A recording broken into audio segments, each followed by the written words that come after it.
Made me, Okay. she said she couldn't stay with us. Okay. And so the recording has started. Good morning, everyone. It's the May 29th meeting of the Finance Committee, and we are, as everyone knows, in the middle of reviewing a report to the council on our deliberations over the budget.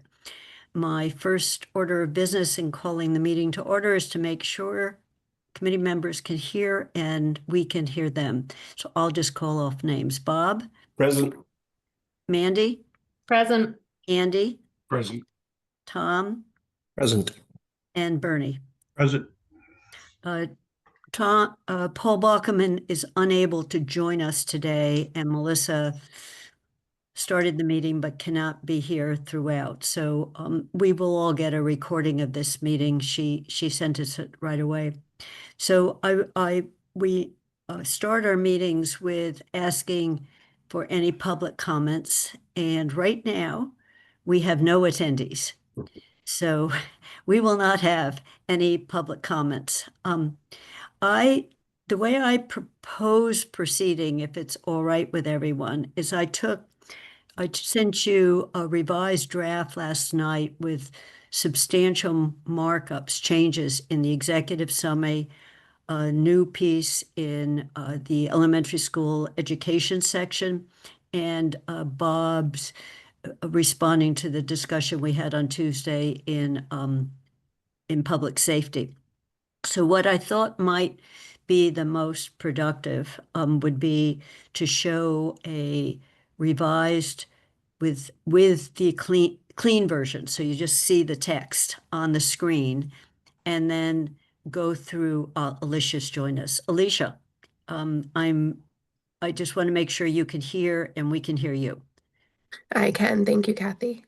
Great. So we are here. We are actually, everyone is here. So does that approach make sense to everyone, that I'll put it up on the screen, and this will be the clean version, so people won't be able to see the edits on it. All right. Now I will just have to take good notes, because if I'm sharing the screen and calling on people, I can't easily make the changes in the document. So let me make sure not water and sewer rates. I just want to make sure I'm pulling up the right one. This is it.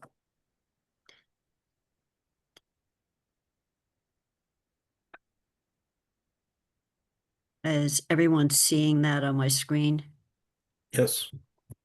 Okay, so this, I've given it a very long title on my own thing called Revised with Edits and Now Clean. So I know I can track them. So the changes we talked about on Tuesday were to eliminate some of the just detail in the executive summary and focus up on the main issues. And then there were some wording changes at the very beginning to make it clear that in the first paragraph, I'm just drawing your attention to some changes that I thought were great. And I just accepted the edits I got from mainly Bob and Mandy, and I had a few of my own. So that first paragraph makes it clear that the increase for the elementary school has a 1% that's considered one-time funding, and it writes that more clearly. We said it before, but not as clearly.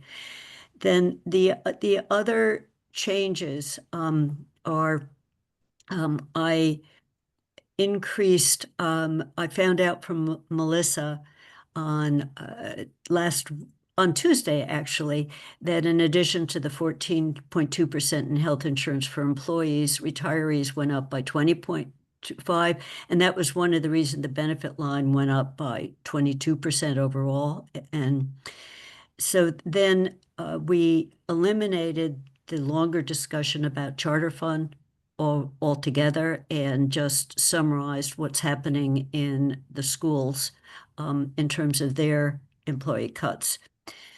So I'm going to flag a couple yellow shaded ones.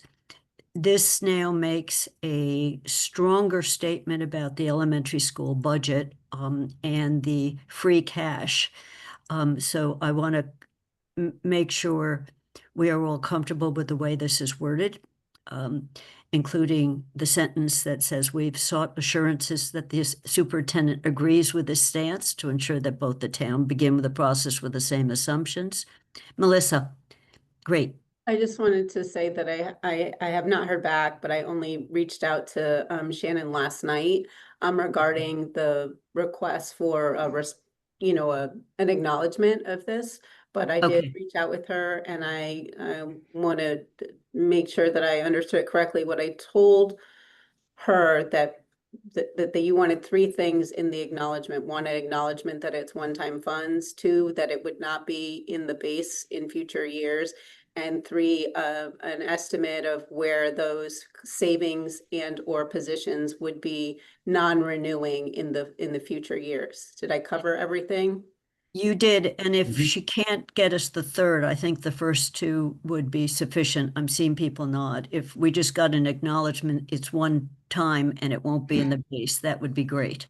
Okay. And then we can change that last sentence. Then we made the statement about public safety has been difficult. We haven't decided what we want to say about CRESS, so I just left CRESS in the executive summary as yellow. So what we need to do as a committee is we're going to have to vote on whether we're approving the budget as presented, and these are the financial orders, and I don't have the precise numbers yet on these. So we need to take a vote on these as well as the overall report. And then I think I'll stop there because the next section in the elementary school section, there's another piece about this one-time funding and the interaction where we didn't get answers. So that it will be that focus.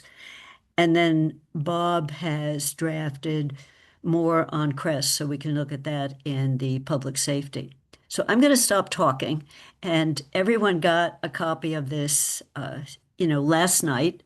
And this is the clean version of the marked up version. So any comments, suggestions? And the one I heard that this does not do is, should we have a section that segments off in the executive summary concerns? Should we move some of these things to concerns where they're not something where we're making a change in the proposed budget, but we've raised some concerns along the way. And some of that's directed to the town manager and budget presentation. So that organization was not done. And Mandy, that was your suggestion on think about maybe whether the executive summary should have a section like that. And and then we did expand the Rocky Road Ahead to make it more focus on the loss of federal funds is going to make it extremely difficult. And so Amherst and the whole state's going to be at risk. So we strengthen that. So I am stopping there. And my personal preference is to keep executive summaries relatively short. So this one now is 3 pages. So that's one of the reasons I didn't try to reorganize. So any thoughts on content or issues? Andy? Yeah, I have thought about 3 different things, and I'm going to mention what they are right now in general, and then become more specific and let other people do the same thing, because it may make sense to do this section by section and not jump around. Okay, that's fine. But one, I had some thoughts about still the executive summary. I made a point at the last meeting that I don't think is adequately reflected yet.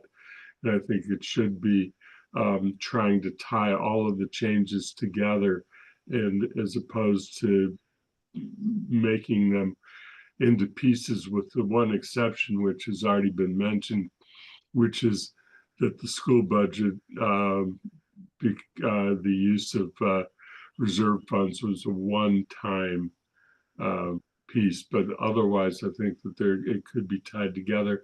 I did do some drafting of language. The second thing, I'm gonna have to go for it in a moment, but for just a second, but the second thing that is involved is that I had some thoughts about public safety, and the last thing is that when we talk about next year, I think we should be a little bit more explicit. So stop so there. I guess to me, it would be helpful if we hear, if you have suggested language for the executive sum that you said tie all things together, because I thought this does, but it would be great if we got, I didn't get any suggestions from you, but be happy to hear that, as well as. I will in a second. I'm going to have to go off screen for a moment because I have somebody coming in the house to do some work. Okay, so I have the three things. One is in the next year's going to be worse, say something more, and then something on public safety. So we have three areas. Tom, Thanks, Kathy. I guess my thought as far as the executive summary and the points you've highlighted has been on CRESS. I did not attend the public safety meeting that you mentioned earlier this week.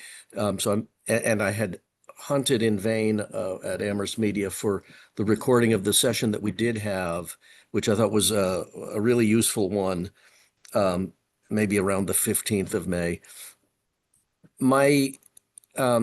I guess what you've highlighted, just the heading CRESS, and it just, I wanted to ask for more direction on what you think we are trying to bring forward here. Is it hard detail or context? The department seems to me different than many that we cover here, at least in the level and quality of information that we got. And I don't mean that in a disparaging way. It may be that it's the nature of the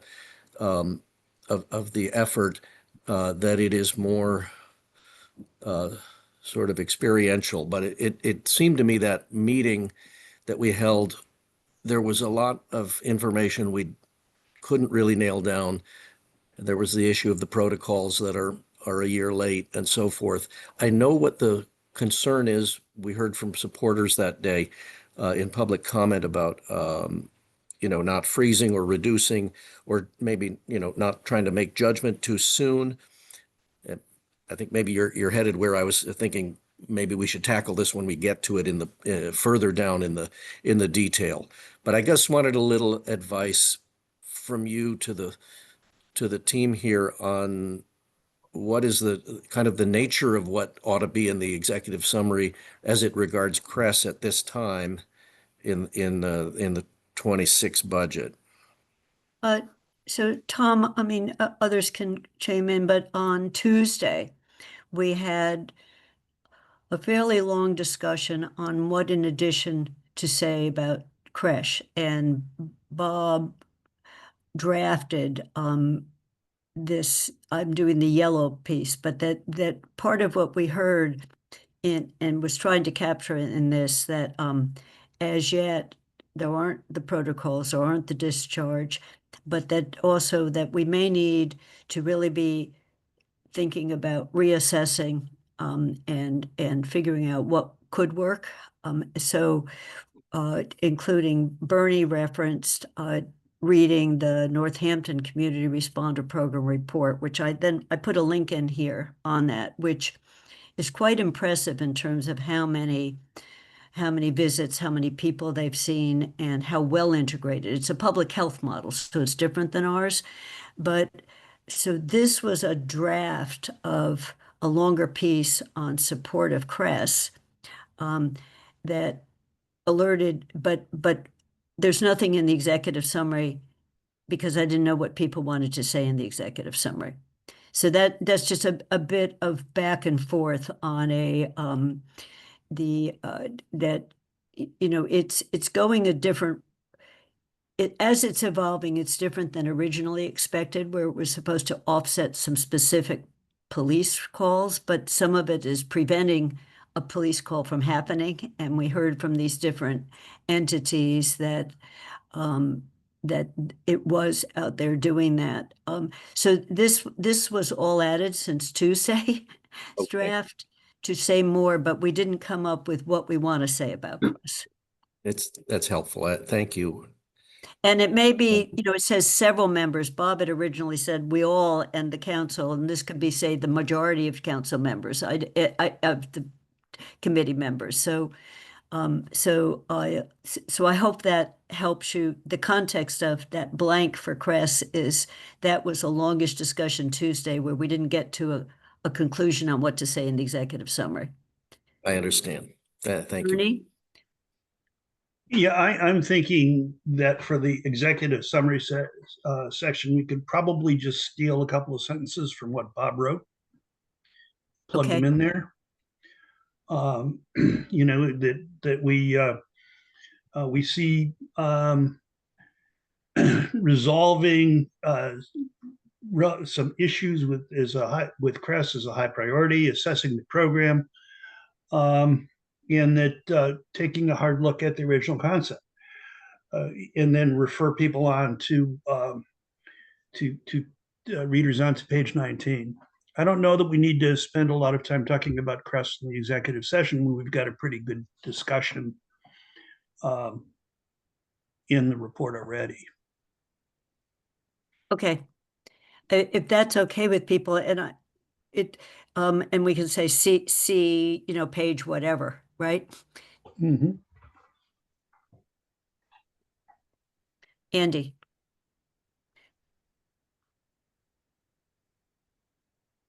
You're muted. If you're talking, we're not hearing you. I know, that's Okay. why I make change. Guess a couple things. One is about Crest. I mean, I have thought long and hard about this problem, and I also have thought long and hard, as I mentioned at the last meeting, based upon the the MMA fiscal policy meeting that had been earlier in the day on Tuesday. I think that there are going to be huge problems in next year's budget, and we are going to have to make some very difficult decisions. The council is going to have to make some very difficult decisions about whether major changes are going to be necessary in order to achieve a balanced budget for 27. Frankly, we're going to have to look at a lot of programs, including Cress, as whether they are things that are valued, because in the end, this town has got to make some tough choices about what it really prioritizes, or we're going to not have roads we can drive on, or we're not going to have schools that we feel are adequate. We're not going to have public safety that meets the needs of our community. It is going to be a really tough year. And I really believe that we need to do everything we can to make sure that we have given Cress the greatest opportunity for success. And I've really been disappointed that we haven't moved more quickly on being able to test the model that had been put forward to begin with. So one of the things that I think we should be doing is being much more explicit about what we see ahead for 27. And again, to repeat and add a little bit to what was said at the Fiscal Policy Committee meeting, if what happens at the federal level spins down to the states, it's going to affect the state and it's going to affect municipalities. And we're going to have to be making changes on both the state level, which is going to affect what the state can do for us as it tries to preserve mass health, and what needs to be done for education, because I think those are two of the major areas that are going to be affected. So you've got that, and the other thing that was pointed out is that this year the state had very good revenue, and part of the revenue is because of capital gains, and most projections for capital gains are that we're going to not see the kind of capital gains this year as we did in calendar year 24, so that when people are doing their tax returns a year from for the current year, they're not going to have the kind of capital gains to report. So it is going to be a potentially really difficult year, and we're going to have to make really difficult choices. So I would like to see some more of that discussion.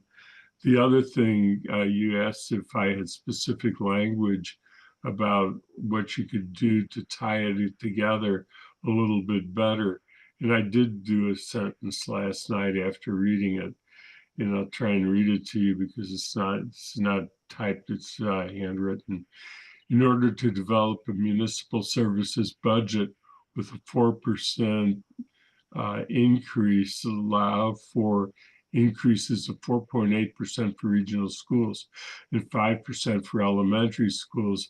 Town manager proposed freezing 4 positions, and actually there's more positions than that. There's 4 positions in public safety, so that needs to be cleaned up. Reducing the capital improvement program budget and drawing on cash reserves to increase the elementary school budget for 1 year. I think that type of sentence will do more to tie it all together than what I think we have. So you had asked if there was specific language. I did do some did write something down. Those, as I say, only handwritten. Okay, if you send it to me, because if you look at this right here, this points out that the municipal budget alone, to stay within 4%, had to do the following. I mean, it froze department supply and material budgets and reduced staff by 6.4. So we do capture that staffing. So right in this sentence, but maybe that moves up, so we capture the cut in capital and the dipping into reserves. But I think what you're suggesting is before anything else goes in, it's in here. You want an overarching statement, right? Yes, and I think that it's important to tie both the elementaries, the education budget increases and the need to stay within 4% while we were allowing the schools to go up more than 4%, to tie them together, because they aren't separate. They were of a whole, because the budget is of a whole. Okay.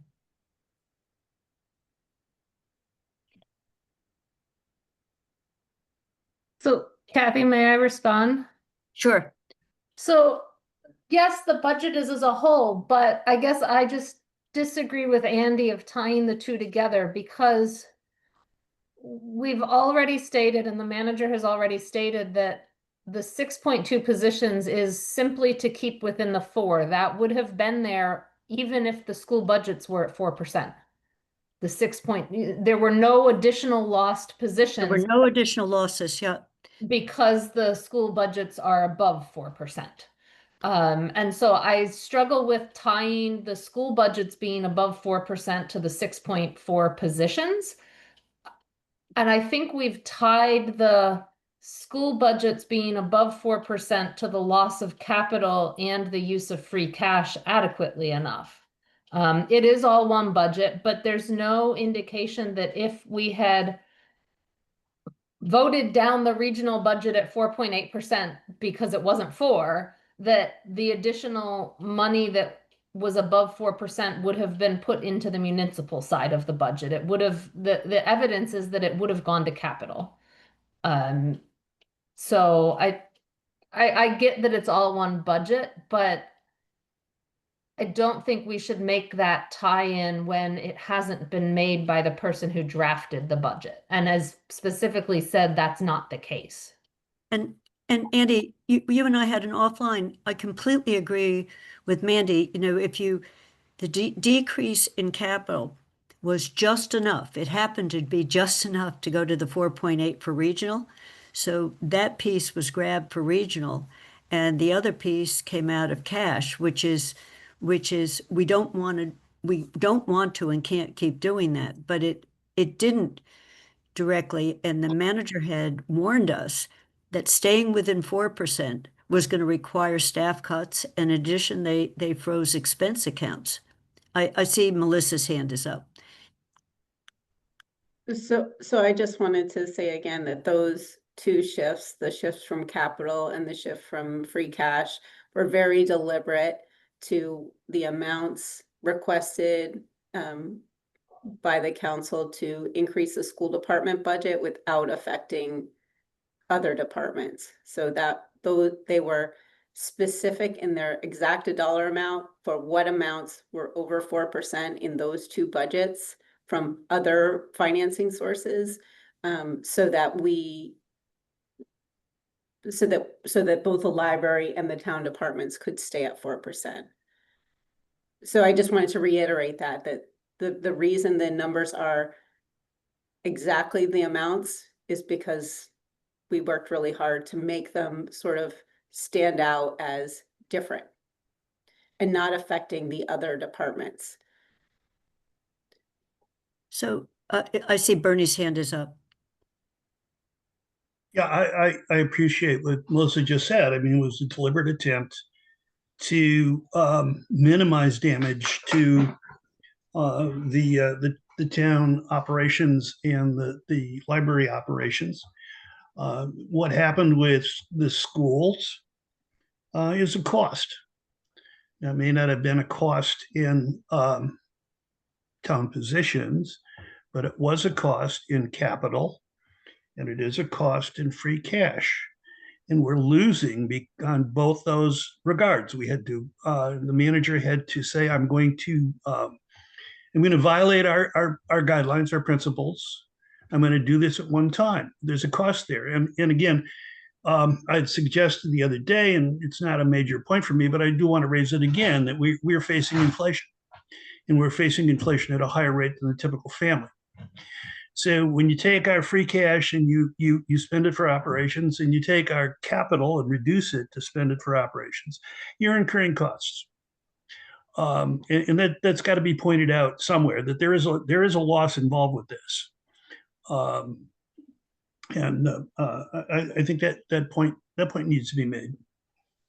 So Bernie, it may be, if you can see where my arrow is, we might want to move the municipal budget up, but I added the sense the expense budgets will fail to keep up with inflation, and we Okay. make that later in the document.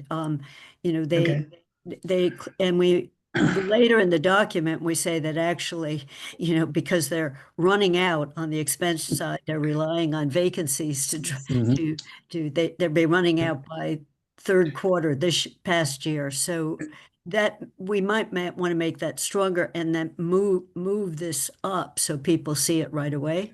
I would appreciate that. I read this last night and then very quickly this morning after my first cup of coffee. So I missed the inflation remark twice. So my apologies for that.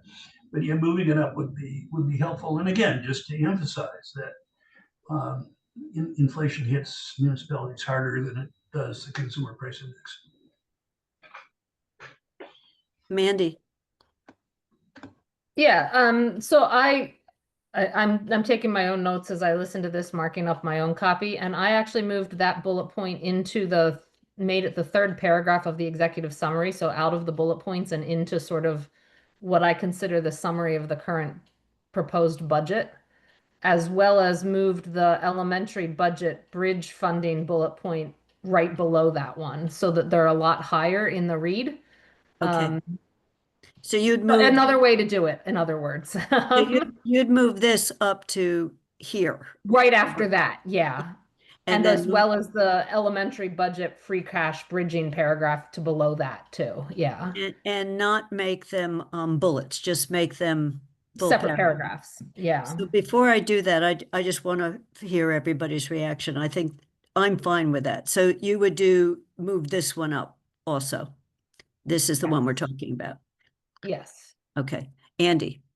I just want to, for the record, say that I appreciate what you're doing right now and rearranging and trying to get at some of the point that, of tying it together better.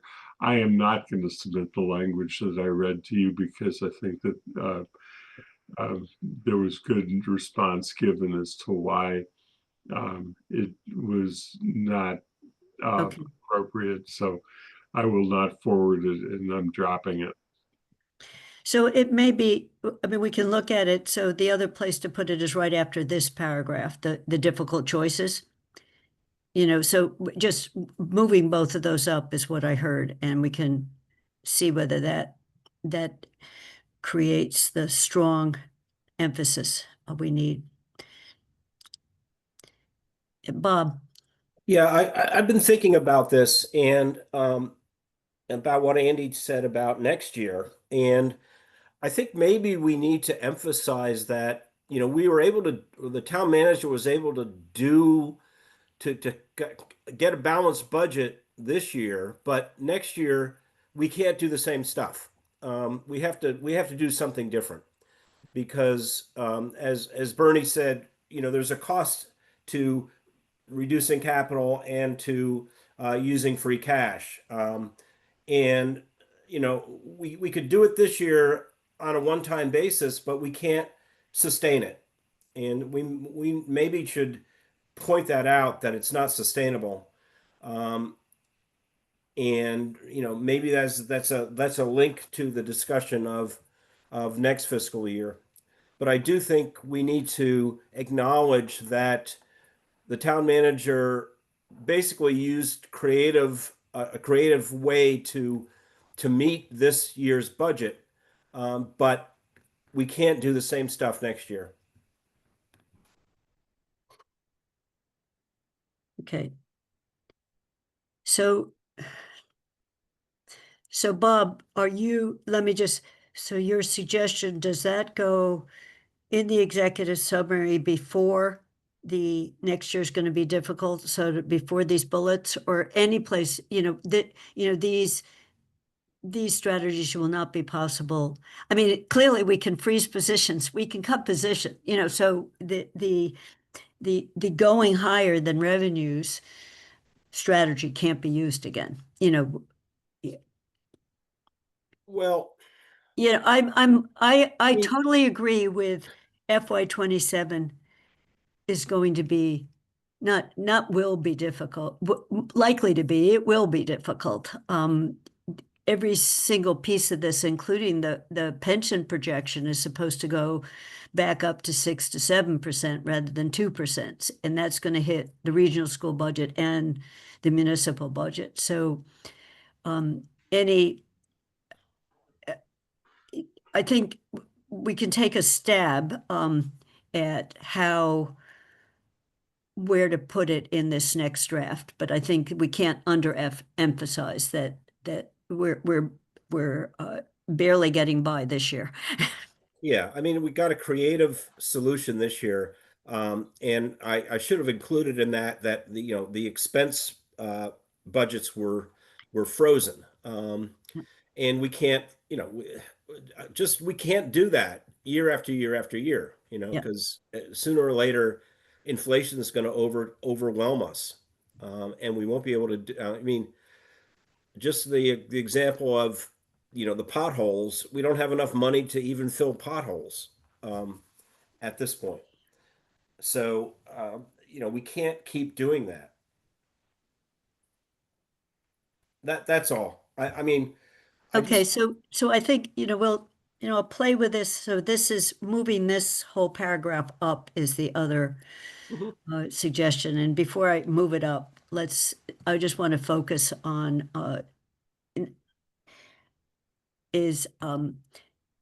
we can change the wording. The superintendent has not verbally endorsed this assumption. If we get information that they have, or we can leave it in. And should this be in the,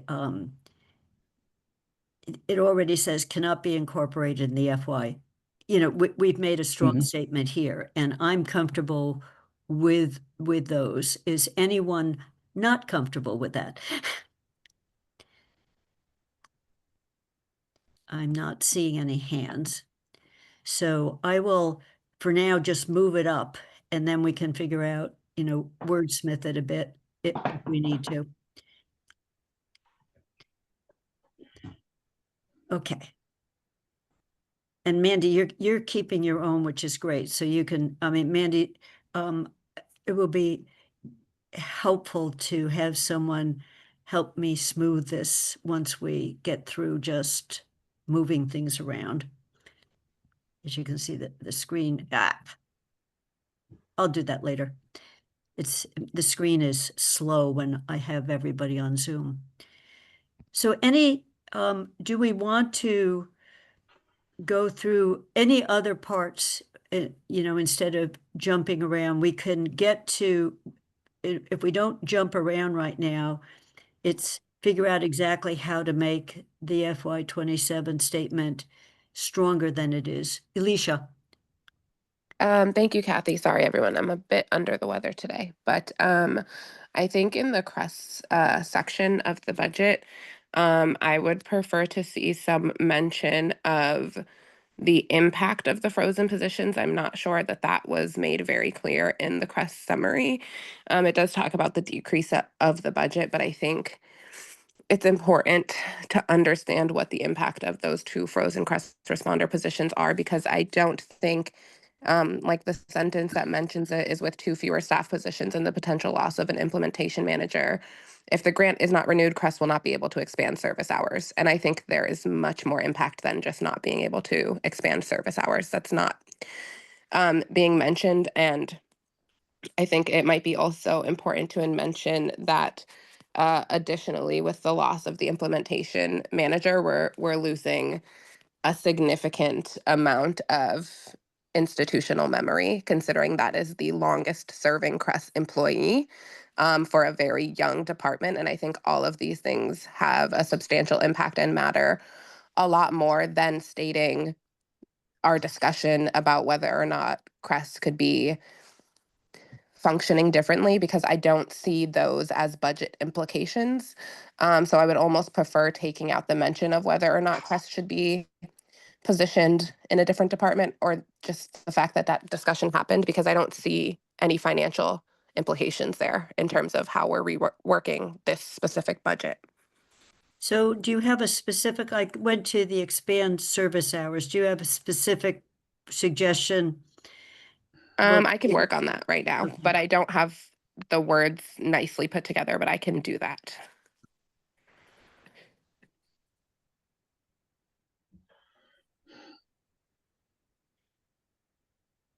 Okay. So I just put the loss of institutional memory. So making that sentence stronger. I mean, this clearly is a big impact. Whether they're 2-person teams all the time, trying to rethink how they work with the reduced staff. So Andy. Yeah, I understand that the loss of Kat Newman is really extremely unfortunate, but I'm not sure that we can tie it together, because I assume that she's making personal choices herself as to what she wants to do with her life and career. And we can't assume that if that grant is saved in the final state budget process for 26, that she would even be available to come back. So if you hire a new person for that position, you still lost the institutional memory, which is, for all of the reasons that Alicia has said, unfortunate, but we ought to be careful as to how we state all of that. Alicia. That's fair, Andy. I will keep that in mind. I'm just going to try to draft up like 2 or 3 sentences really quickly, and I will keep that in mind. But I do think that while I don't know what Kat's own personal choices are, I was under the impression that if the funding remained, she would have chosen to stay and that she did not want to leave. But I understand that also uncertainty is a reason why people leave positions. And so, like you said, it's can't be like we can't say for sure that if the grant was renewed that she would return because of that gap and that uncertainty. But I think that one could reasonably assume that if the town were to provide the funding for that position to be a long-term position, that we wouldn't have to worry about her leaving. And so I do think it still has a financial budget implication. But I will keep that in mind when I think about what I can add to this section to get that point across. Okay.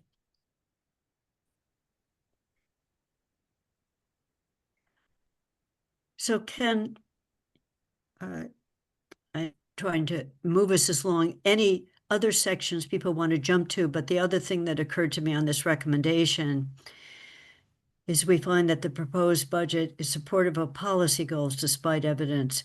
Overall, we recommend as presented. We could add a, however, I'm not going to word this right, but put a warning right here that the creative solutions used this year can't continue. We could put something right in this place. Mhm. However, the creative methods, as you can see below, FY27 is going to be much more difficult. Something to that statement. So, Mandy, I see your hand is up. So I don't know whether I'm jumping away from Chris and you wanted to continue. So sorry. No, that I think that's a good solution to where it can go. As I was trying to figure out where it could also go. There was at the end of it, it's sort of related to Crest, but at the end of this document, there's a highlight that says, save for safety, there is also the concern that Crest responses to seniors may be substituting for efforts of volunteers and need to learn from Northampton and Greenfield. Has that been covered? We Oh. didn't do, there's a reference now to Northampton, but not to Greenfield, because I didn't know enough about it. I think, last year we put Northampton and Greenfield in because we had heard very positive reports. So I'm not sure if that's.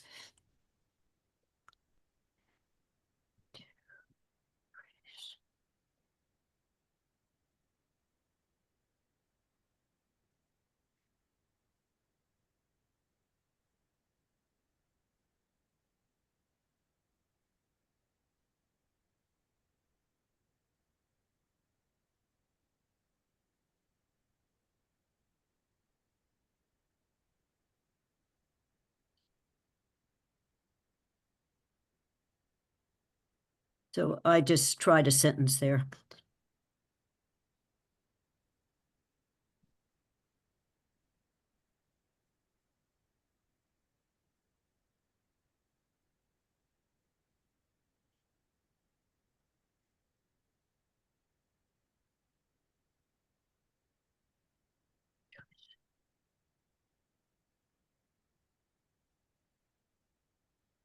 We'll just see whether that works, and then we'll still do on this. So Mandy, you want me to scroll away to Cress to, sorry, I was acting on.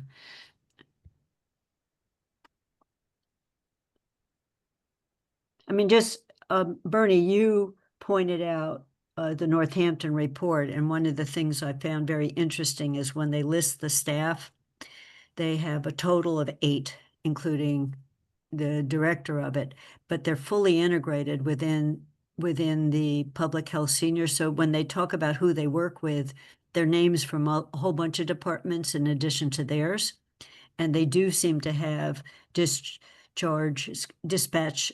things coming directly to them. So it was an interesting, even though it's called public health model, there were clear safety elements, and a lot of what they're doing is similar to what was described that Chris is doing. So here is what I don't think we mentioned Greenfield in here.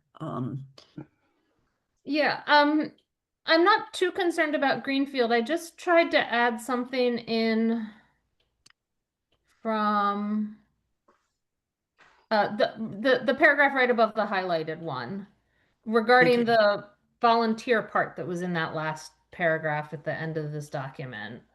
So the second sentence said, however, there does not yet appear to be a plan to assess what may be possible for a community responder. Yeah. And then I just added, I don't know whether this is a great wording or not, but then I said, comma, nor whether some of these responses are in place of services that used to be provided by volunteers. Just to, because that seemed to be the missing thing that was in that highlighted paragraph at the end of the document, the volunteer part.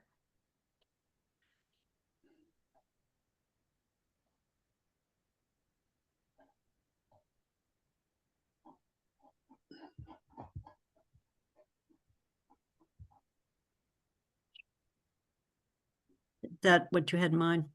Yeah.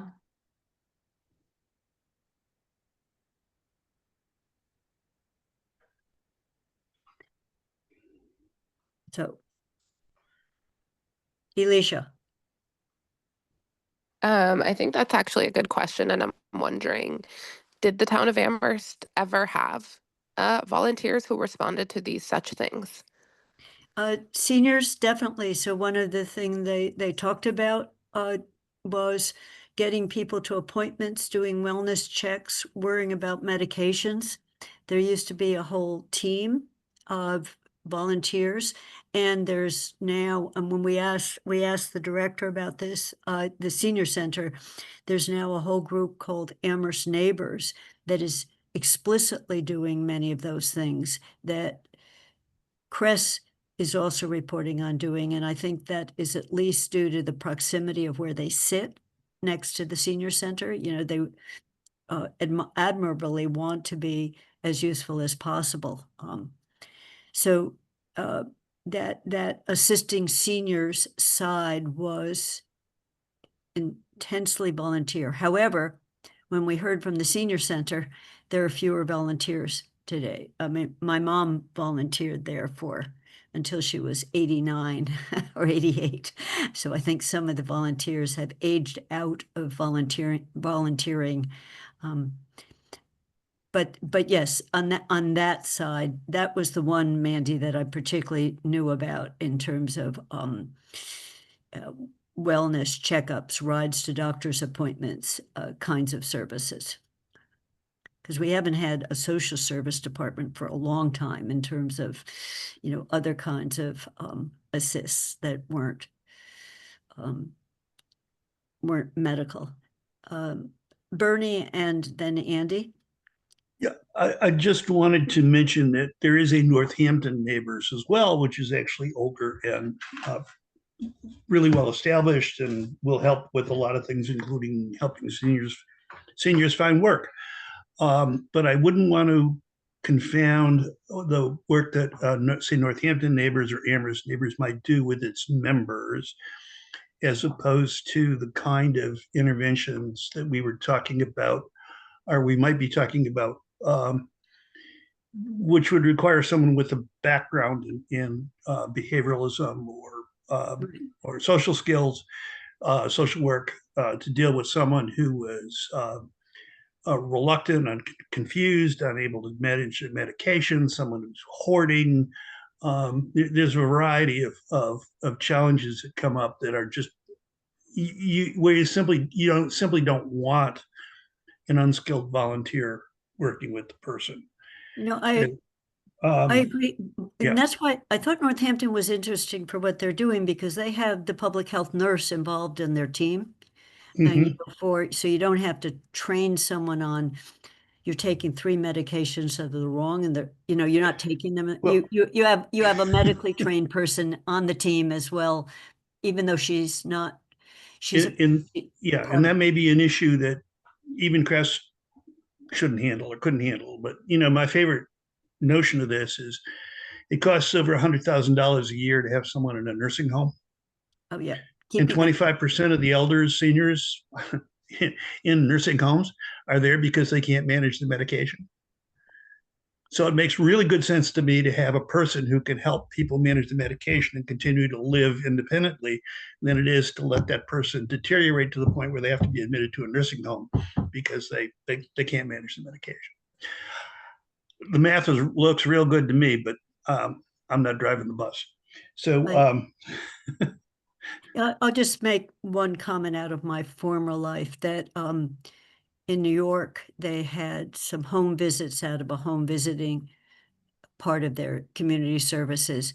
And the role of that person was to open the medicine cabinet and take a picture of what was on the shelves and send it to the doctor to say, is this person supposed to be on these? Because people accumulated medicines and kept taking them even so that nobody knew that they had 20 medicine bottles and they were due to, so some of that was too many doctors when you're older and they're each prescribing and no one is cross-checking. Yeah.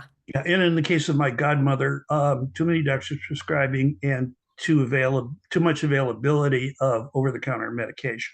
Yeah. So, thanks to a very helpful pharmacist from CVS, we were able to stop her magical bruising, which none of the doctors could do. But So Mandy, Andy, and Alicia. And Alicia, I think your hand has stayed up, but maybe it went up again.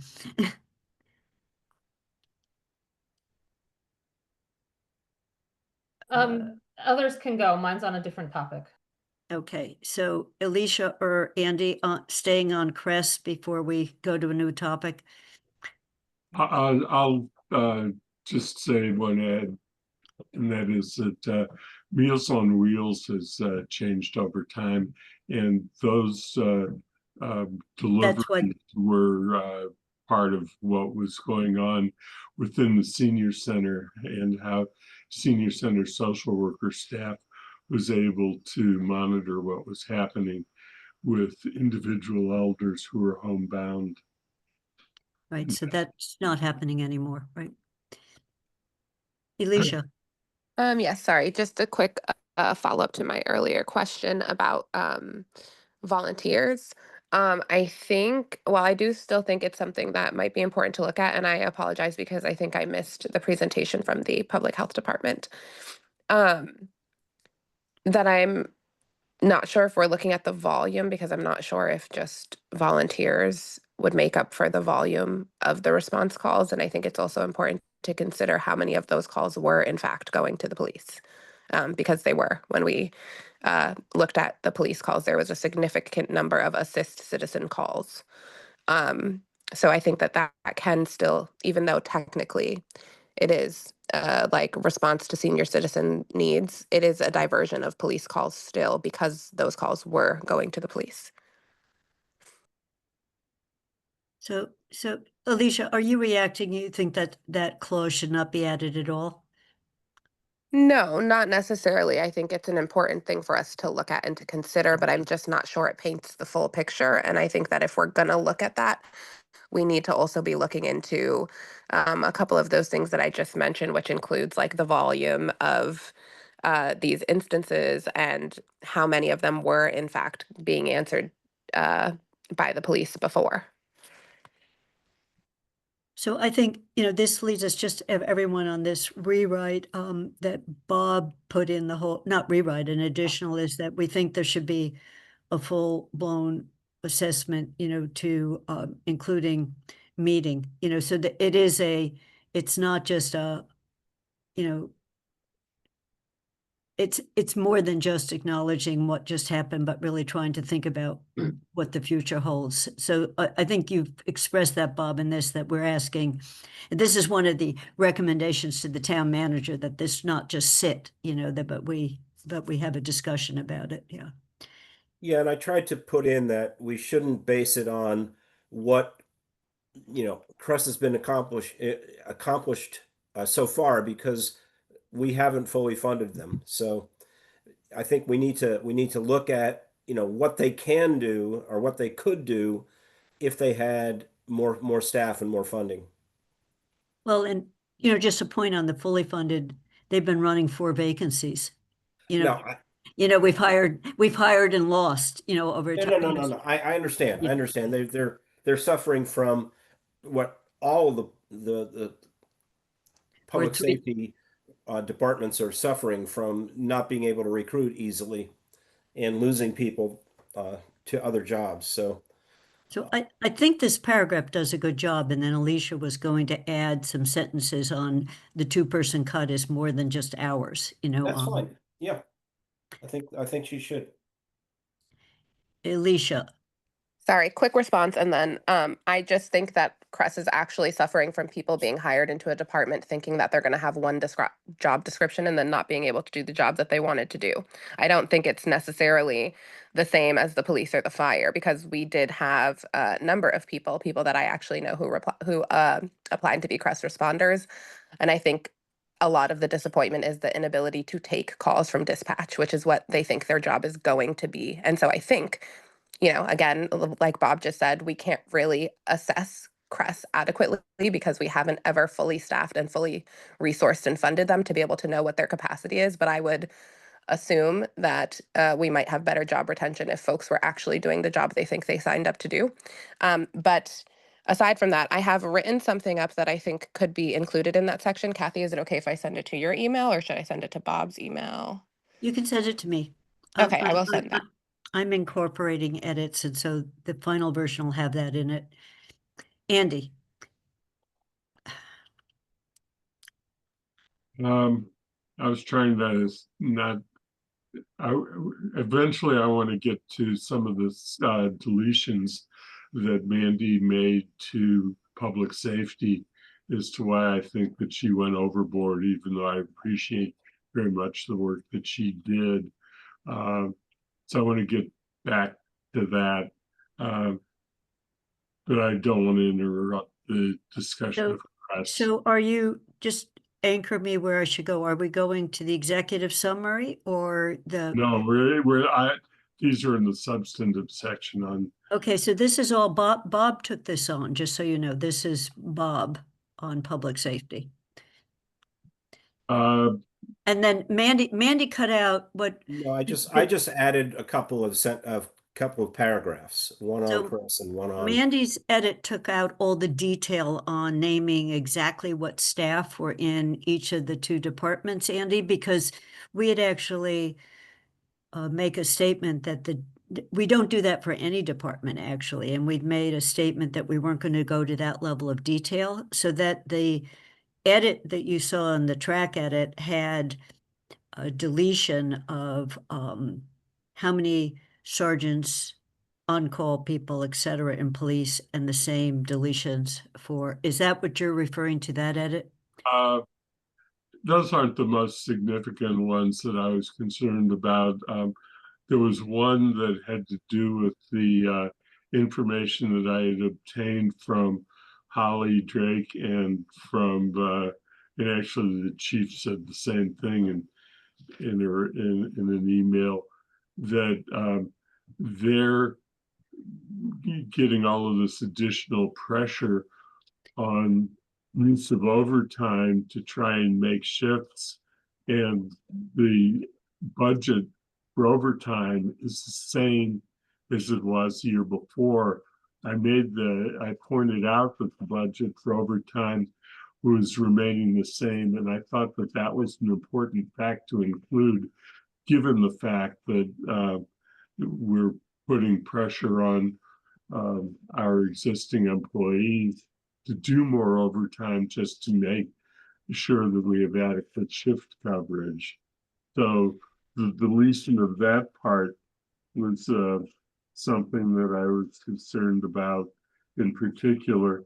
The other one that I'll just mention is that I put in a couple of sentences just to acknowledge that the police chief oversees communications and animal welfare. They are included in the budget book and in the budget, but we don't acknowledge them anywhere else within. So they were just a couple of sentences in order to make sure that at least there was an acknowledgement that we have animal welfare and dispatch funded. So just, I'll go back and look what was cut unless you just want to, uh, uh, and put back in, because I thought we had, and maybe we did something else, that the expense budget has been, they've already exhausted it by the time they hit to the third quarter, but that may be in fire. So I don't think we meant to cut that out. So I mean, I have the track change version, so if you, we can put those back in. Yeah, because I'm just scanning it and it does not seem to be here.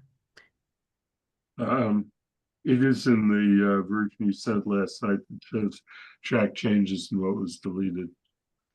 Yeah, no, I will. I'll just put it back in. Melissa. So I just wanted to say that overtime, uniform allowance, shift differential, all those lines are treated the same as the operating expense lines in the budget. So when we do the increases for personnel, we, in all departments, I guess is my point, in all departments have the same problem. It's not just public safety. So I just wanted to say that. And you had talked about maybe putting in a comment about the operating expenses like utilities, repair to vehicles, those kind of things, as that they had been flat.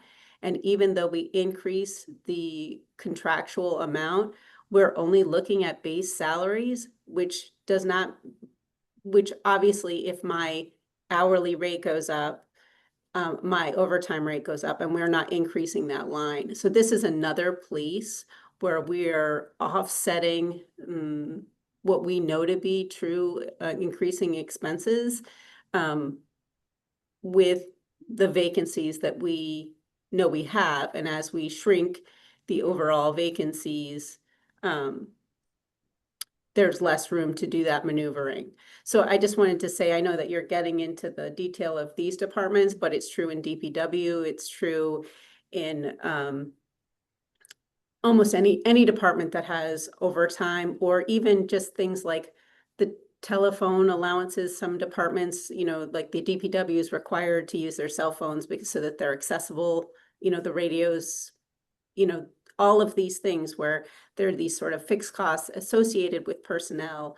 Those lines are not being increased. We're only increasing their regular salary lines in accordance with the contract. So there are all these costs that are sort of just being level funded, and it's not a true reflection of the total cost of those employees.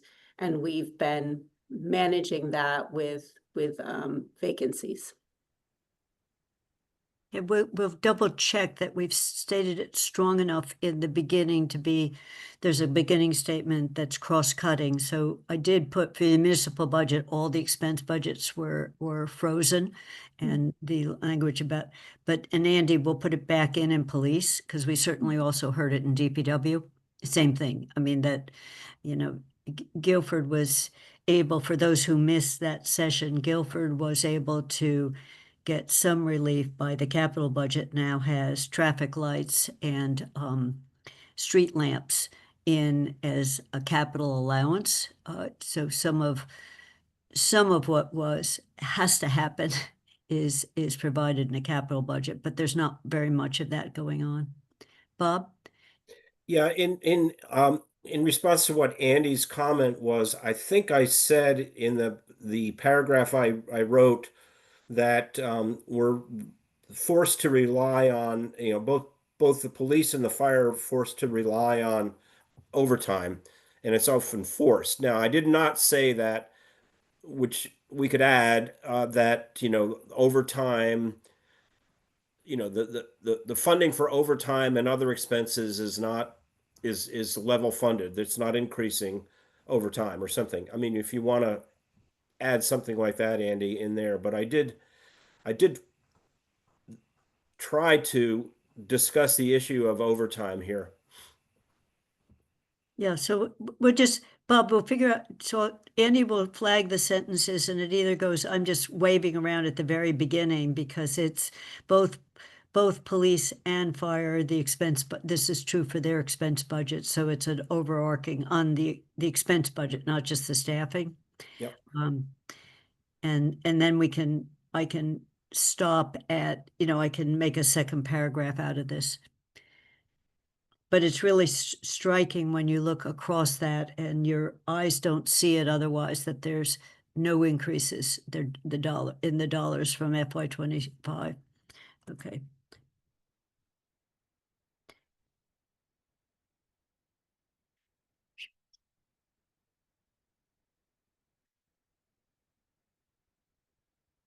Okay, Mandy.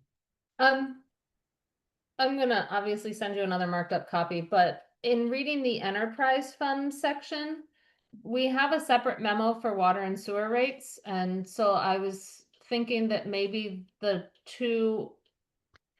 4 paragraphs regarding water and sewer fund here could just be moved into that memo.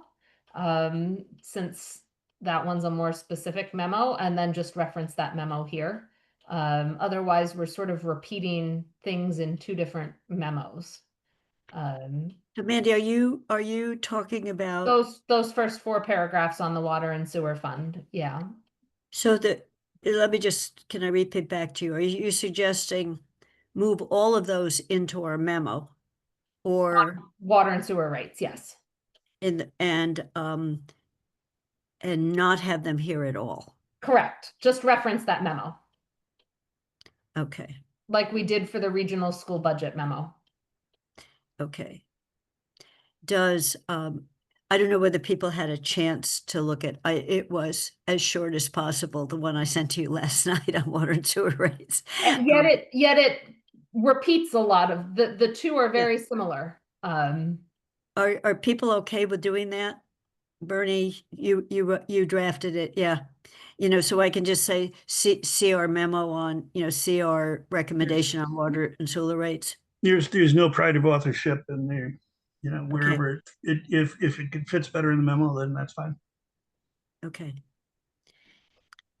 And then I noticed in Can I just say one thing? I'm not always sure that people read both documents. So it's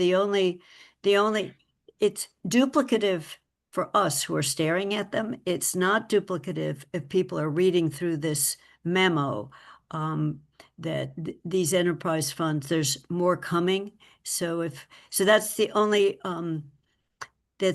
reason we might think twice about just eliminating from here, because it adds about a half a page to what is already a long document. So I do think I'm also agreeing that to the extent we didn't already say it in the water and sewer memo, rates, I would put it there, but making that a longer memo. So I think that memo's coming out before this one, which It is means it's coming. more likely to be read than this one. Yeah, I don't know what the public reads and what is read a year from now, is what I'm saying. This is a document that lives on beyond our individual reports, but I'm fine with whatever people want to do, basically, on this. But I do agree that anything meaty that we said here should be in the other, and I didn't cross-reference that. And then this is at my count, it's like 27, 26 pages. It's really long. Frankly, I'm not sure our counselors will read the full 26 pages at all. But the conservation and development and community services sections are the only sections that have sort of these summaries of recent accomplishments. So they're appreciated, but I would get rid of those paragraphs. They're not in any of the other sections of this memo, and they're really easy to find in the budget book. If someone really you don't have to dig hard to see each of the recent accomplishments. There are bullet points in the budget book and all. And I don't know how many pages it will save, but I feel like the closer we are to 20 pages, the more likely this might get read. So the drafters of this section, what is your reaction to that? Bob, that's Bob and Tom. I don't know Yeah, whether I'm Tom is okay there. with removing these. Okay. That's we've had that in the previous documents. And that's why I included them, but You know, what I could do with a quick edit is the budget book summarizes up above, the budget book summarizes accomplishments in all of these departments. You know, just one sentence at the very beginning. And- Right? I think that's a Right. great way to do it. It's uniform in the deck, and I think Yeah. we just refer people there. some of these though, I mean, I think the questions that we asked of the department leads sometimes elicited more information than what we include in the budget book. So that's the only reason that I would. I mean, I'm looking at what the health director said about the Sharps program, and I don't think all that detail is in the budget book. So I actually left the Sharps program part of the recent accomplishments in my write-up because of that method. Okay. I just reworded it, but left that it's free at the health department and all of that. Because yeah, it did. I was more concerned with just the listing essentially of rewriting the bullet points. No, that's fine. That's Yeah. fine. Okay, so we'll just say that's going to happen, and then we'll take a look at removing. Certainly, we will get to a shorter document if we move the 4 paragraphs on enterprise funds and we remove this piece. You know, I think, and Mandy, I agree that I don't think people start at page 1 and go all the way to the end, but they probably will jump to the section they're most interested in. So, and we have some meaty sections here. So you'll probably get a revised draft of this tomorrow. Tomorrow's Friday, right? And then we meet again on Tuesday. I'm just going way up I'm scrolling all the way up to the top because if possible, I'd like to, and Andy, were you going to put some sentences to make FY27 is going to be a mess or is going to be bad or whatever we put there to make it stronger than what we've got, and feel free to just copy and paste out of here and then shrink it, if some of what we said is too soft.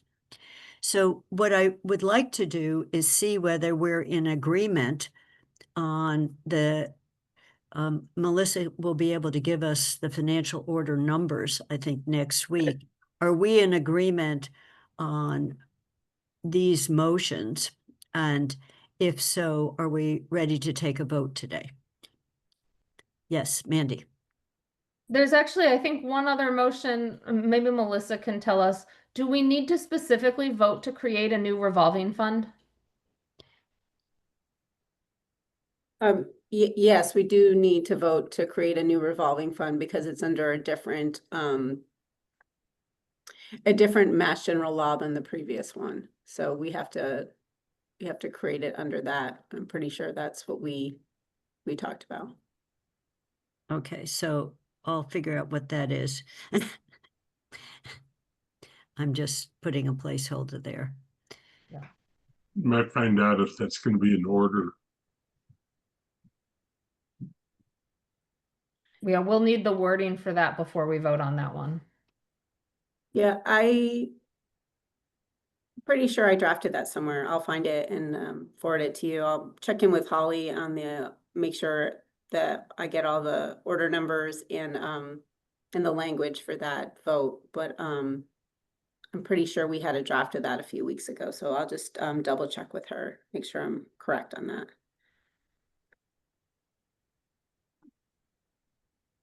So I'm looking for any, Melissa, on the borrowing to fund capital projects. I know the one is the radio system. So again, you and your team will give us whatever is the borrowing for capital. I think that was the big one. Yep. We haven't given you that? Okay.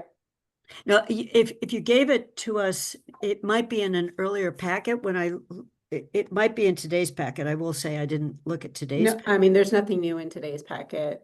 So Okay. I will,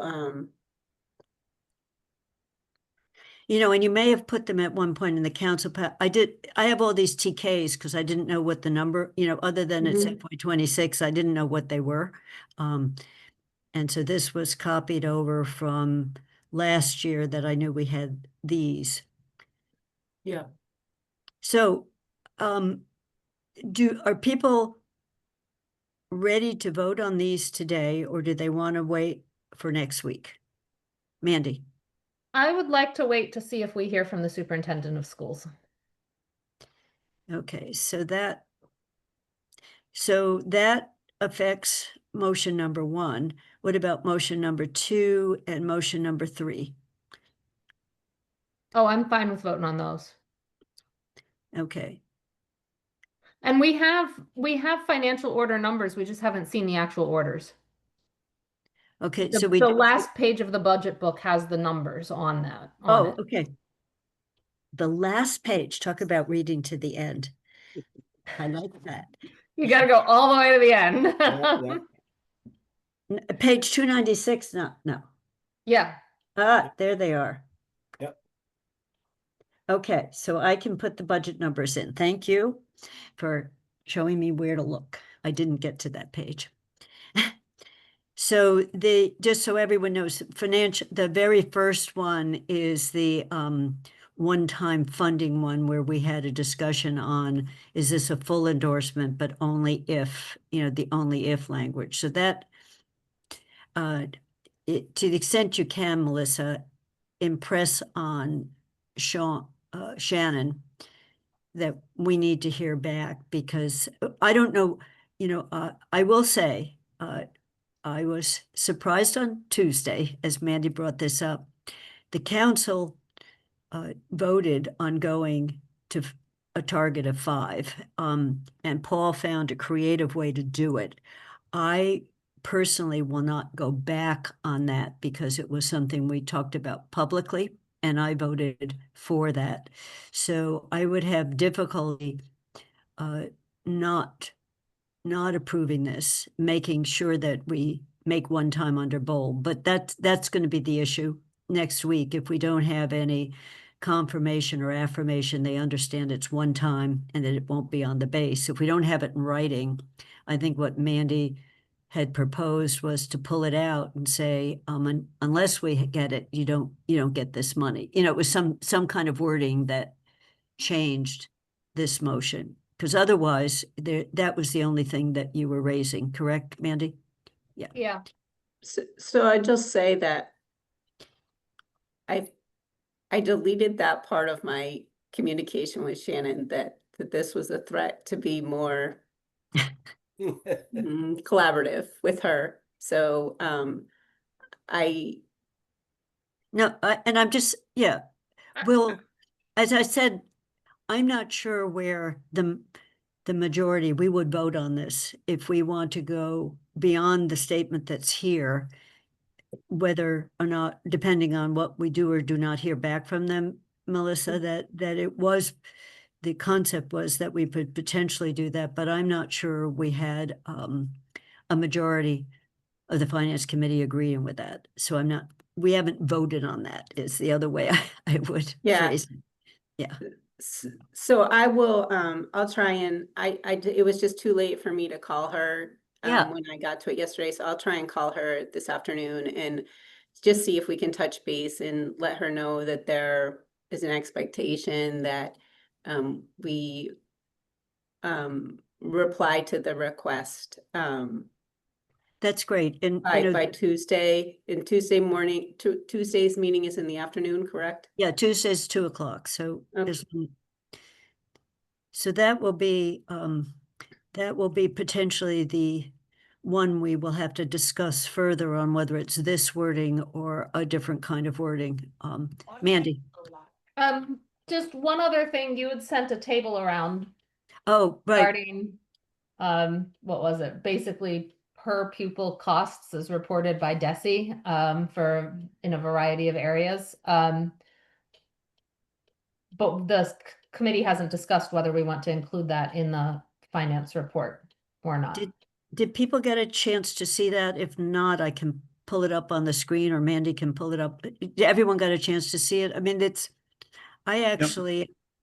Mandy did some extra work because I asked to see what the trends were in per pupil, how we compared, not the trends. So we just have the most recent DESE numbers and that was FY23. And those of you who looked at the table picks communities that have regional high schools, so 7 to 12, then picks communities that have elementary schools, and then does a K through 12 by just merging our two schools, taking total dollars and dividing it by people to give us what the average is, to be able to show that we are higher. So the one thought was leaving the elementary school right up the way it is, and then saying the appendix table shows how we compare, and without that we pay more per student, and just leave it at that kind of statement. But I thought that information has been absent from our discussions. So the question was, do people want to include the table or not? And, the communities, the difficulty, Mandy can describe the difficulty, but you don't want to pick a Boston, which has millions of people, and you don't want to pick a place that has very few people. Mandy, go ahead. Yes. So here's what I did. I started with, there's some columns that aren't there that I also started with. There's some Department of, I don't know, some DOR tables that show spending in municipalities based on functional area, including total municipal spending. So I started somewhere with that, with looking at towns and municipalities that had similar total spending to us. So somewhere for FY23, I think given some of it, it's in the 80 to 85 million range, somewhere in there. And pulled those towns initially. And then on the columns that are there, the total in-district spending and the total spending for education, I again sorted for combined our elementary and region and found towns that had similar amounts of spending, put them into a spreadsheet. And then I did the same with similar numbers of pupils. So enrollment size, put them into a spreadsheet. Then I hunted out schools that were specifically 7 to 12, so I could compare size or spending to 7 to 12 schools, since we have that. And I did the same with K6 or pre-K6.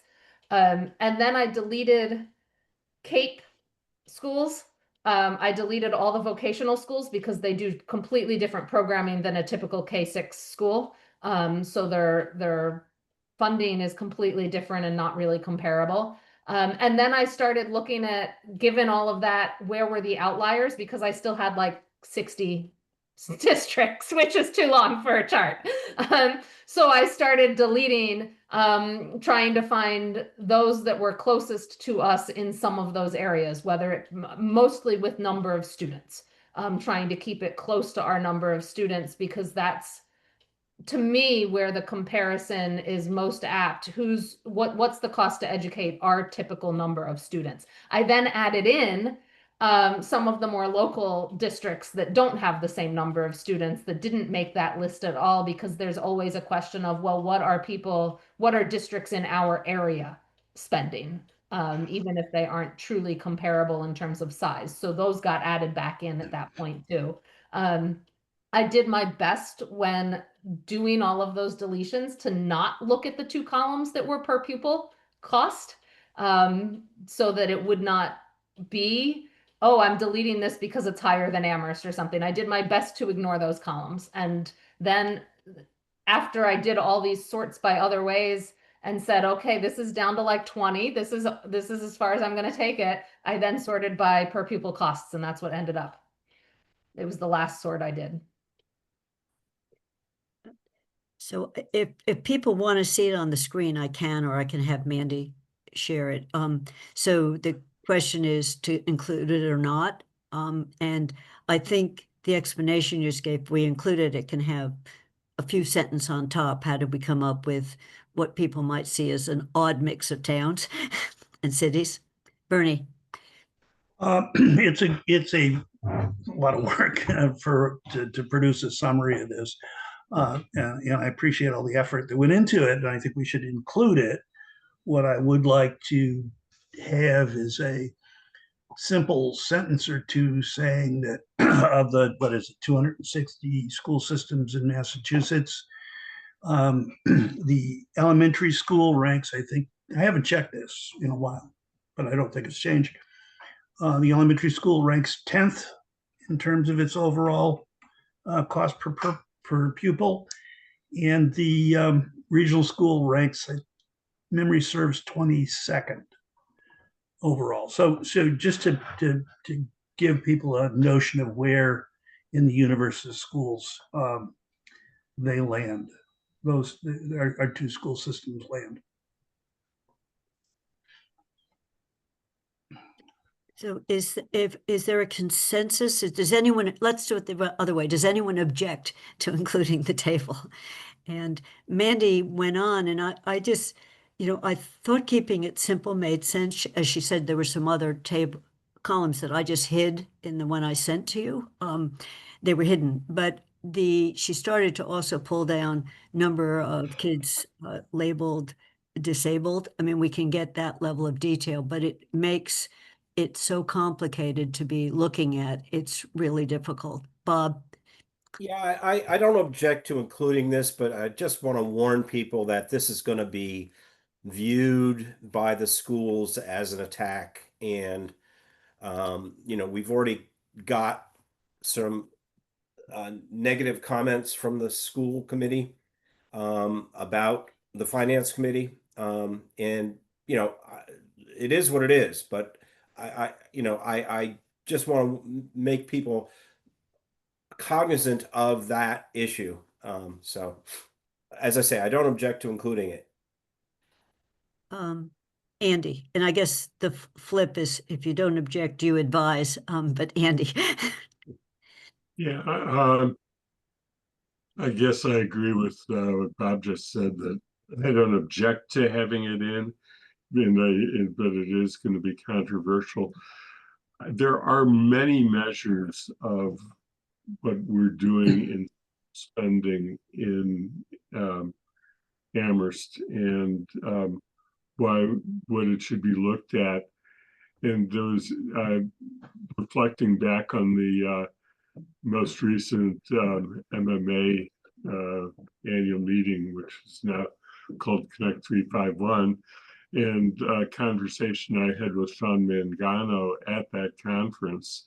And Sean's view of it is that the dollars per pupil is not the best measure of showing why Amherst really is doing a lot for schools. And he talked about the number that is the net school spending as a percentage of what is required under the Chapter 70 formula. And there's a whole different set of measures that goes in that shows that we're spending, we're in the high group of schools that are spending above what is the required minimum local contribution. And so that it's just a recognition that there are many measures that are out there, and this is just one of them. Tom? I appreciate what you just shared, Andy, and I know it is a complicated formula. I'd like to include that metric. I feel like we are making a point to, with the not sustainable comment, to give a reality check, which I think is a hopeful step to set up the conversation that will occur next year about the 27 budget. When we've said we did some creative things this year, can't do them every year, can't do them next year. And I feel like this is an area where that's true. I agree with Bob's caution about potentially prompting antagonism or maybe defensiveness from the schools, but I actually don't think that leaving that metric out is going to reduce the level of the contentious discussion that we're going to have next year around that we have every year, and we'll have it next year. I think it's irrelevant.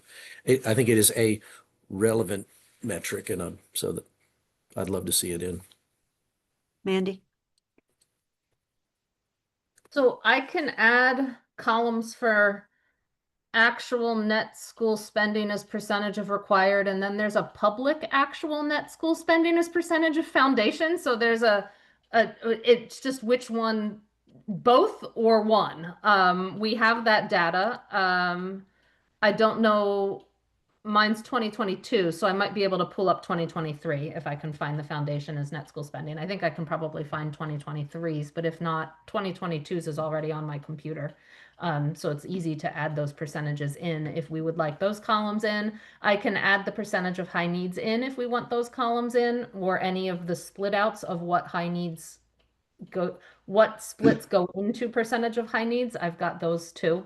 But as Kathy said, it gets very busy the more columns we add. So the question is, which columns would we want?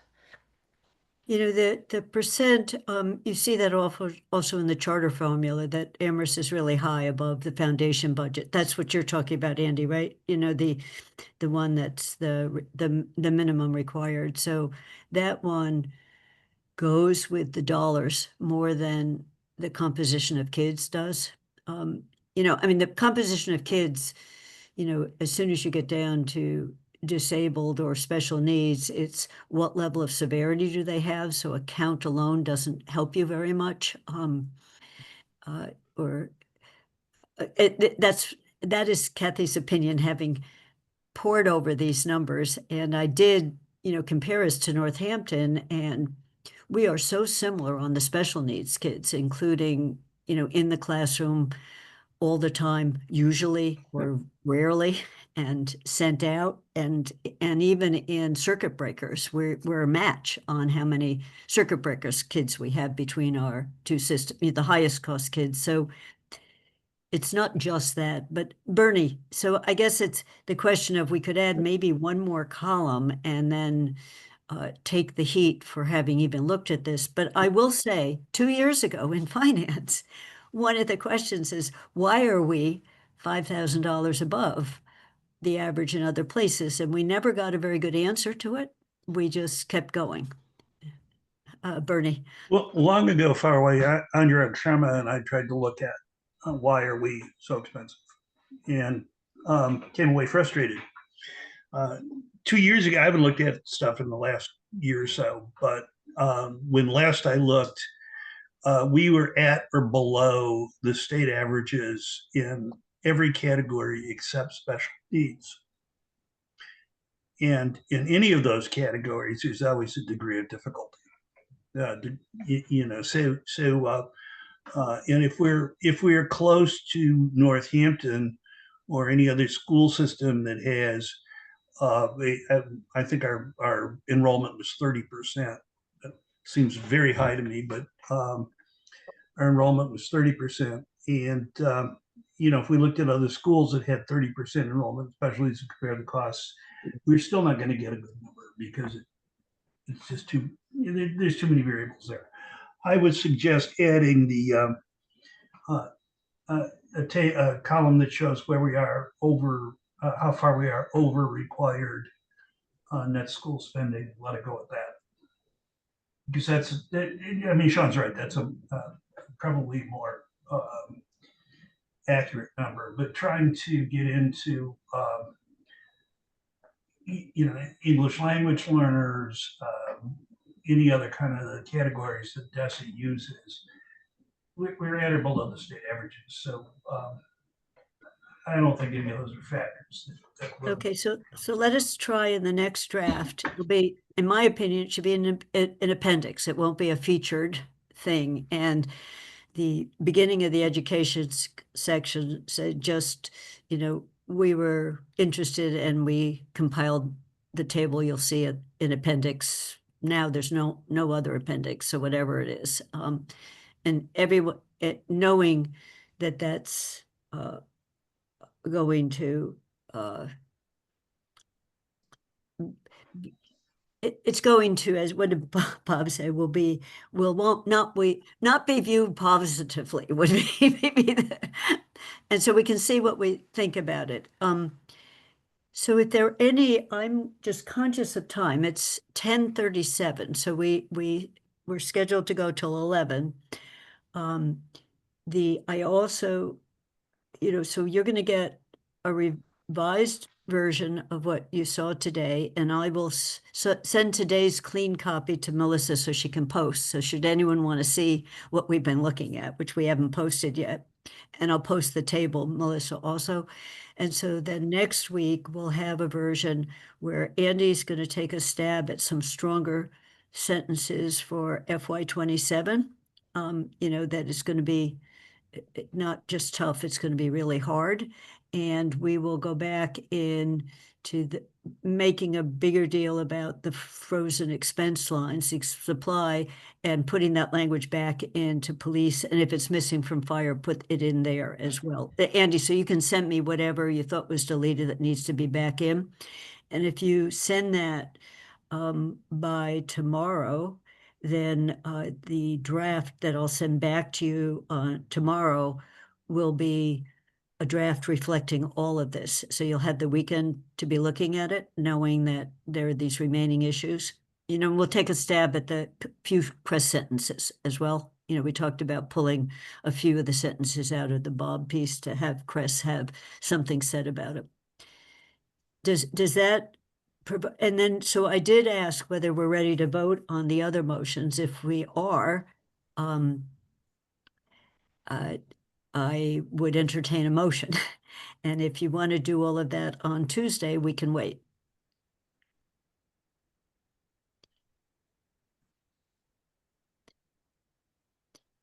I'm seeing silence. Go ahead. I mean, I'll put the numbers in and we can vote on them as a package next week, if that makes it easier.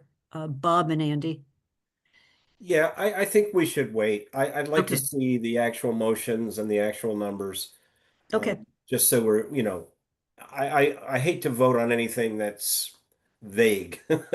Okay, and then Melissa can get a financial order in our packet, so we're actually looking at one when we're doing this, rather than going to the last page of the budget book for the right number. Andy?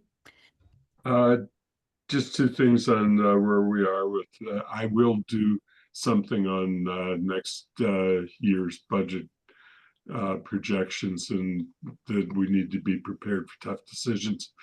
And the other piece, as far as the changes to the public safety section, I think that the major one that I had expressed concern about, we were going to try and capture in the executive summary to cover all departments, and that was that we rely on overtime, but we're not, we have questions as to whether budgets are going to be sufficient to cover the overtime expenses. We rely on that to provide essential services and not make it specific to public safety, but cover all departments.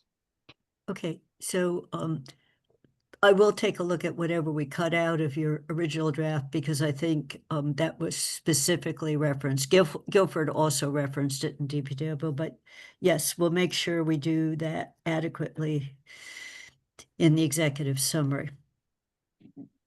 All right. In the remaining minutes, I don't know whether anyone had a chance to read the draft of our report approving the water and sewer rates. Mandy caught typos, including just a wrong word completely toward the end and a missing word. And the suggestion today was anything we've said in this report that we didn't say in that, make sure it's in it and potentially cut that discussion. So I told Lynn, this needs to be sent into the council. I told Lynn she'd have it by Friday morning. So if anyone has any other edits, or if you want to see it revised, if not, if you all thought it was fine, just let me know. Just let me know by email. I try to send things in so I at least know that people had a chance to say, look, Bernie will often say, looks good. So that's all I need to, that, but people catch so the water and sewer rates. And they already have, just so you know, the council in the original proposed from the manager has lengthy motions that go with these rates and then has a whole piece on where the regulations need to change. So we've just referred to the set. Andy? Yeah, I'm gonna send this to you, Kathy, and then we can discuss it at a later date. I did a little bit of editing on a track change, using track change. And most of it is, the only thing that was added in significance was one sentence or two sentences or so that I'll just read, just to give some more context. And they were users of the water and sewer systems benefited from low rates in recent years. Those rates were low because the town was not addressing maintenance issues promptly. The consequences, the need for a large increase on July 1, 2026. That's fine. If you send it, I'll accept it. I accepted all of Mandy's, so consider when you get it to me, I will just incorporate those. I'll just send you what I did, and you'll make your own judgments. I trust you, of course. I almost forgot, so I'm not sure whether the trust was. we had that a while ago. I didn't forget. I just kept forgetting to do it. So I think, are there any further closing comments? And I think this has been a terrific discussion personally, and thank you all for the attention to detail and the attention to Amherst. Yeah, Bob. I just have a question about whether we need to approve or indicate that we support the sewer rates and the water rates before the next council meeting. The memo says we recommend that the council approve them. That's what the report. Okay, so we don't need to take a vote on that. We did take it. We actually did take a vote. Yeah. Okay. When we were doing, we sandwiched it into the bigger discussion with DPW and Enterprise, and then we decided while we were at it, we would take a vote, and the motion passed unanimously to recommend the water rates, and I've got the date of the meeting in our report to the council, so we did officially vote on that. Okay. I just wanted to make sure that we've covered what we did. Tom. Just a procedural question. Is there anything we would have done differently today if Paul had been able to join us that would require follow-up, or can we just proceed and he'll catch up with the reading? Procedurally, I don't think so. Typically he's a receiver of this report. And because Melissa's here, she's put the additional information in. But he hasn't seen our draft. So when I'm going to send the clean draft in, that we worked up today. So it will be there as well as the Excel table. And we don't yet have the revised draft version 3 to post, but I told him I would send the draft after today so he can see what we've said.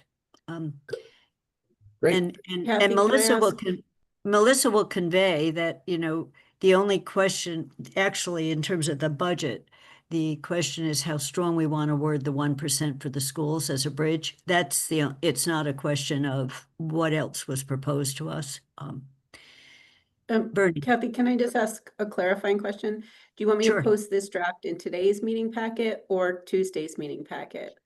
Today's clean version. So I'm going to send you the clean version because I removed a couple of the comments that had already been addressed. I'll send it to you right after we close this meeting. And then the marked up that we started to do, we didn't finish doing. So you'll get that once we get it done, you know, and that will be for Tuesday's meeting. Okay, thank you. Okay, so there's an Excel table to put in today's packet that everyone saw and a clean version of last week's version. Bernie.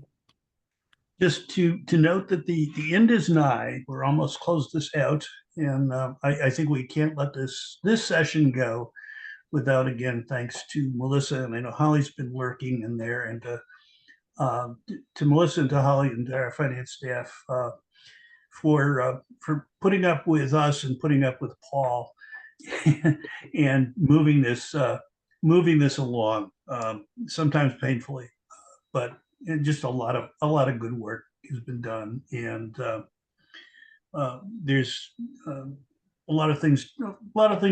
few things left to do. So we're getting there, and thank you all,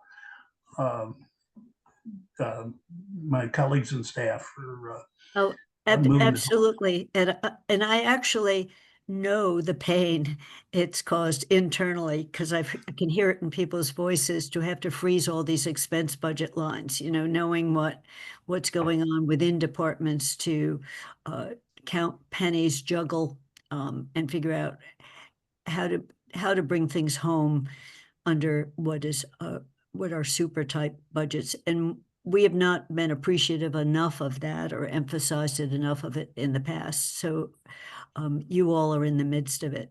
And Holly, you know, as always, you know, keeping track of all of this, once again, I looked at the regional school budget and a few of the change lines just don't match the numbers. And yours are really good. If I divide the two numbers, I get the same percent. So it's terrific to be able to have that kind of staff support. So thank you both. Not to mention the speed at which you had to produce this. Yeah. So without any more glowing comments of our staff, which are shared by all of us, I make a motion to adjourn. Second. And we will put it to a vote. Bob? Aye. Kathy's a yes. Mandy? Aye. Andy? Aye.